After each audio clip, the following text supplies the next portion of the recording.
Hello and welcome to North Coast Redwoods District's page.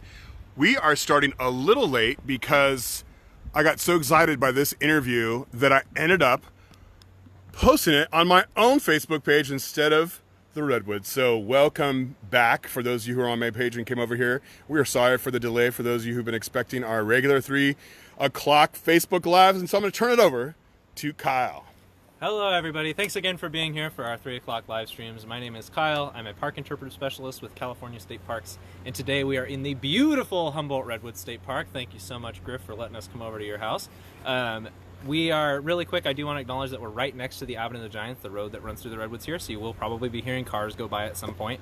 We are also right next to the trail. The parks are open, so you might be hearing people walking by us, some distractions. Just want to let you know that we're really out here, really in the Redwoods with real people.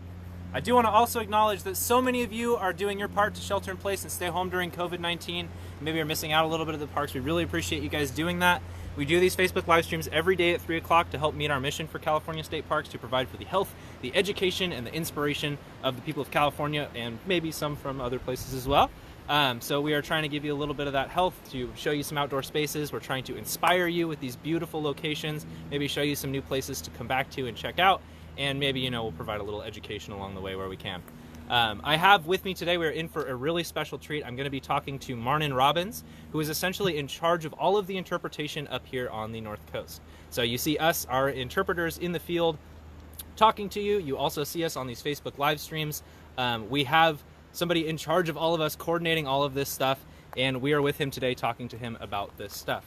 So this is Marnin. If you guys do have any questions throughout, please feel free to put them down in the comments. We have a number of questions we will be asking him, but we want to get some of that feedback to you guys as well. If you have any questions for him, he's right here. He's going to be answering those questions live. So please feel free to add any questions you might have in the comments. Without further ado, I'm going to let Marnin go ahead and fully introduce himself a little bit more. Thanks, Kyle. Well, I would like to formally welcome you all to this program, and to also say that we would welcome you in our parks this summer. Our parks have been more or less closed over the last 4 or 5 months, as the rest of our society has closed down due to restrictions around COVID-19. But we're slowly reopening, and a week ago we reopened our campgrounds, and we are welcoming people from across the world. Generally, being outdoors and in a natural setting like this is a safe place to be. If you do come visit us this summer, we ask a few things. We ask that you stay 6 feet apart from other visitors. You don't know where they're coming from. We ask that you wear a facial covering if you're in one of our visitor centers, and washing hands a lot, and of course not gathering in large groups. But beyond that, please come. These are beautiful places, and nature is one of the most healing places we can be, especially during this time. Very well said, Marnin. Thank you very much. So, like I said, we're going to be asking Marnin a couple of questions that we already have prepared, but if you have anything you want to ask, please post it down in the comments. We would love to take your questions. So, Marnin, can you tell us a little bit more about what interpretation is and kind of what it looks like in parks? Yes, I can. Interpreters, what do we do? Well, what are we interpreting foreign languages? Actually, we are.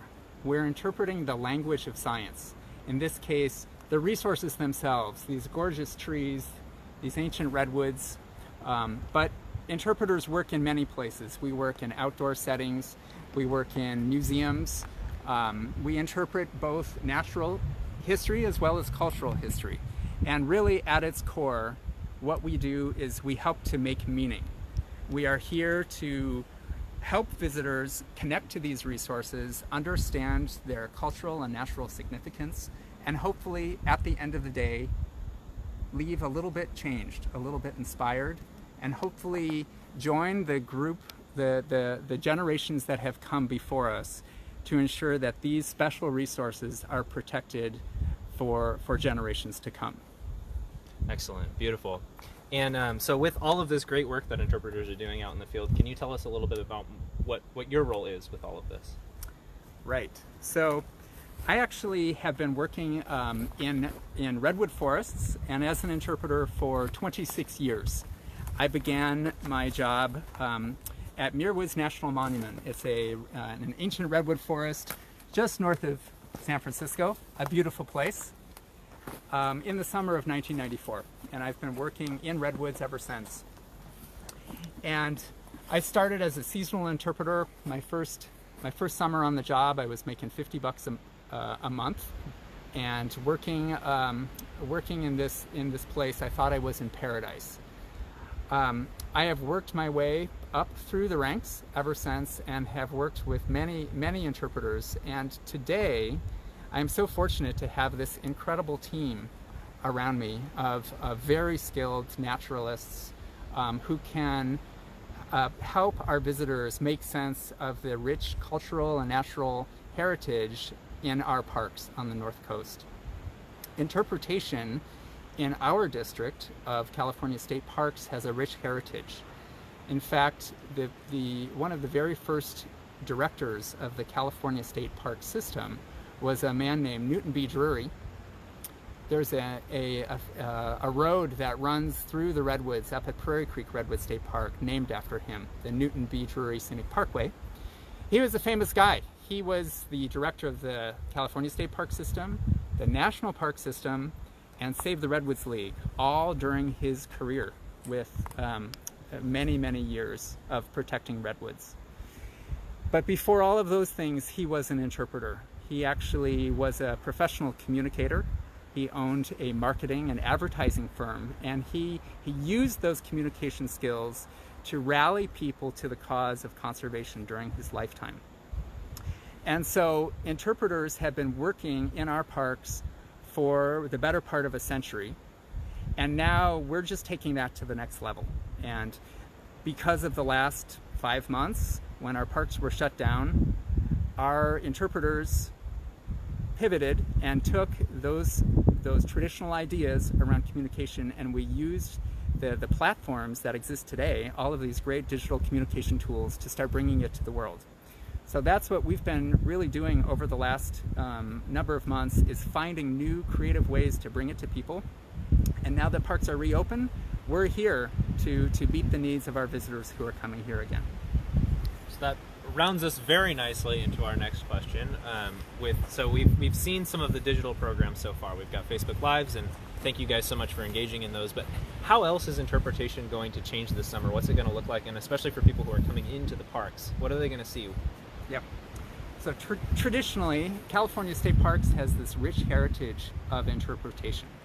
We do some things on the regular that we've been doing a long time, and we're very proud of. Things like campfire programs in our outdoor amphitheaters, junior ranger programs, nature hikes, lots of opportunities for people to gather together and experience nature and learn something at the same time.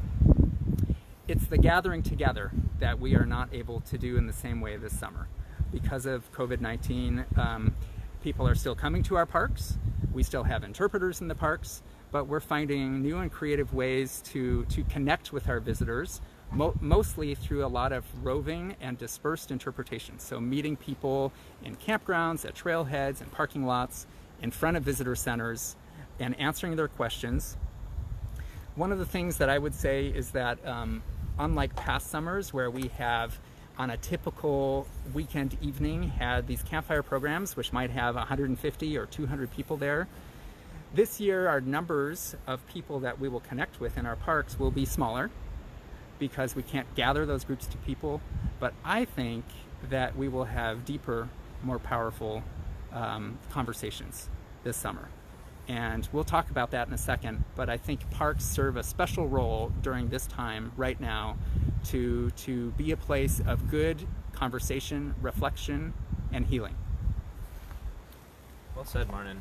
So jumping off that, we have a lot of things that have been going on in our world right now. We have COVID-19, we have a big uprising in social justice, and so you were saying that parks kind of play this special role in being a place of healing and maybe being able to facilitate some of those experiences. So how do you think interpretation is kind of specially adapted to help people process some of these difficult things going on? So we have people who come to our parks here, like Humboldt Redwood State Park, from all over the world.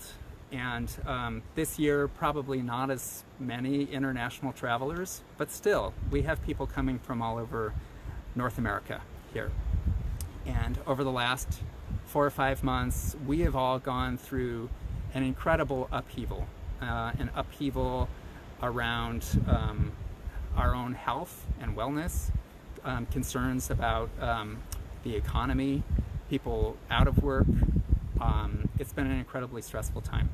And then we add on to that the incredible concern and voices calling for racial and social justice, right? And there's a lot of change happening in our society. And sometimes we need a place where we can go and reflect and recharge our batteries so that we can go back and hopefully build a better world. I would say that parks are so well suited to that task in this day and age right now. And parks are not only outdoor museums, they're not only places that preserve and protect these incredible places, they are also places where democracy can happen and where we can reflect on who we are and hopefully build a better world. So I think that is at its core what we're up to this summer, is trying to have those kinds of conversations and hopefully be part of the solution towards building a better world. Excellent. Well said, Martin. Can I throw one at you that's off the books a little bit? All right. Okay. How do we? So this is something that I've been interested in as well. Is how do we build that inclusive environment? Right. We want to be able to have these discussions and have a safe environment to be able to tackle these harsh issues. How do you build an inclusive space? And as an interpreter or as a member of the public, how do you ensure that these are safe spaces for people to be able to talk? I think that the most important thing that we can do is to give people the platform to speak in their own voice about and tell their own story about what these places mean to them and why they're important. In the old days, what did interpreters do? There's a term that's been tossed around, the sage on the stage, which is basically like the expert up there on their platform dispensing their wisdom to the world. And I think that interpretation has really changed. At least it has changed in this district. What we're interested in is putting the power in the hands of the people who visit our parks and who engage with our resources. One of the ways that we're doing that is by giving the stage to some folks who have not had the platform, who have not had the microphone before. And so over the last few months, probably some of you have seen some new faces on there. We have 3 interpreters on our team who are of Yurok ancestry, Native American ancestry, and that's a first for us. We are giving them an opportunity to share their story, and we're learning a lot from them in the process. I think that opportunity is just the beginning. We welcome people from all backgrounds and walks of life in our parks. And part of my job as the manager here is to provide the space for folks who come from all kinds of backgrounds to tell their story and for us to listen to each other. So we are working with many groups right now to find ways of bringing those stories to life. Beautifully said. That's just about all the questions that I have pre-prepared for you, but do we have any questions coming in from the public, Griff? Well, you know what? We have a top fan who is often on here watching. Is it Robin? It is Robin. Yeah! Yes, and Robin just wanted to point out to us that there's a very special birthday today, and she would love for you guys to wish her mother, Sandy Shorter, I think it's her mother, Sandy Shorter, happy birthday. So happy birthday, Sandy Shorter! Happy birthday, Sandy Shorter! Yep, hopefully you can come up to Redwoods and celebrate your birthday at some point. That is awesome. So if anybody else has any questions, we would love to see them. There's a lot of gratitude being expressed. Excellent. And Kim Cabrera, who is a former interpreter, says, "Hello, Martin. We met at Reef." Oh, awesome. So that is Great. Hey, Kim. that is one of the fun things that we weren't able to do this year. So if anybody else has any questions, please put them down now. So we'll give a second just for people to really think about it. If you have any great questions, so, Martin, I want to fun. I have a question that I'm going to pose to all of you who are watching. My question is, what do parks mean to you? Actually, it's a two-parter. What do parks mean to you, and how can parks help you during this period in history?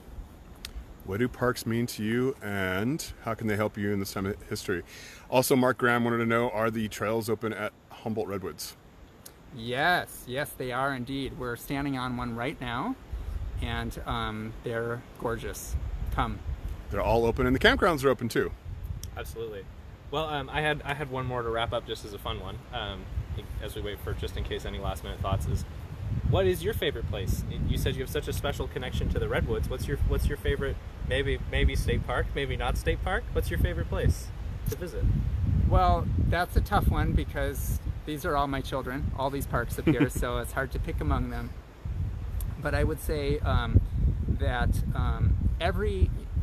there are many Redwood parks. There are over 50 Redwood state parks in California. And you might ask, why do we need so many? Don't we just need one Redwood park? Why 50? And what I would say is they're all unique. Every single place is unique and special and has a unique story. And so I've lived on the North Coast in and among redwoods for half a lifetime. And I continue to find new places, like this grove where I'm standing in today, new places that I've never been to before. So they're all special. We just show this beautiful nature moment of this butterfly that just landed on that rock right there in the sunbeam. Absolutely awesome. So a few people have expressed gratitude for the quiet out here and how it's a good time to actually... Oh, what is that? This is a good time for a peaceful walk in the Redwoods, and I couldn't agree more. So I think this is called a comma butterfly. It's one of the comma butterflies. Kim? If you're still on here, Kim, can you help me with this? Is this the comma butterfly? I'm pretty sure it is. But I get my butterflies confused sometimes. Sandra says, parks are a place to get away from all the craziness right now, and that is the truth. Sometimes all you need is a break, and going for a hike on a trail is a beautiful way to experience that. Jessica says, don't require fees or reservations. The day use is free, but you got to go to Reserve California to reserve a camp spot. And just to be clear, some parks do require day use fees, so you got to know your park. Humboldt Redwoods generally is open, and there are no day use fees. I have one last question from Linda. She says, I have been listening to the book The Wild Trees. Is there meaningful research being done in the Redwood canopy? Ha! What a great segue. I'll let you take that, Martin. Indeed there is. Yes, the Redwood canopy is a very unique place. Up until the 1970s, most scientists thought that it was like a desert up there. And that's because redwood trees have a high percentage of tannic acid in their bark, which makes them inhospitable to many things. But scientists began climbing up there in the 1970s, like 300 feet up above the ground. And what they found was absolutely astonishing, that there are entire forests of trees growing out of these extended limbs off of redwoods. So there's been a lot of research. It is now one of the most heavily researched ecosystems on the planet. Save the Redwoods League is funding a lot of that research. And scientists are interested in what's going on up there because redwoods have been around so long. There are redwood trees that have been on planet Earth for hundreds of millions of years. And so they are incredibly well adapted to whatever nature throws at them. And those lessons now can teach us something. One of the things that they are learning is that redwoods in general are the world champion in terms of sequestering carbon. taking carbon out of the atmosphere and putting it in their trunks, in their bodies, and up in the limbs. And so the scientists who are studying the canopy are actually measuring the impacts of climate change and how these redwoods are part of the solution to taking carbon out of the atmosphere and storing it in their trunks. Interesting. So there's some more questions here, and Kyle will get to those when he gets back to his office today or tomorrow. Yeah, I'll take care of those offline. We are going to wrap up for today. But I want to thank all of you so much for joining us. Thank you for your questions, and we'd love it if you'd take some time to think about Marnin's query that, what do parks mean to you, and how can they, with the chaotic nature of the world, especially right now, how can parks help you? How can we better serve you? Because these are your parks, and we want to do what we can to make them the best place for you possible.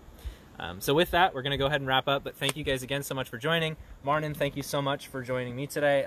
We got a beautiful walk through this stream bed, and hopefully we'll be seeing you again for our live streams again tomorrow, 3 o'clock every single day. See you there.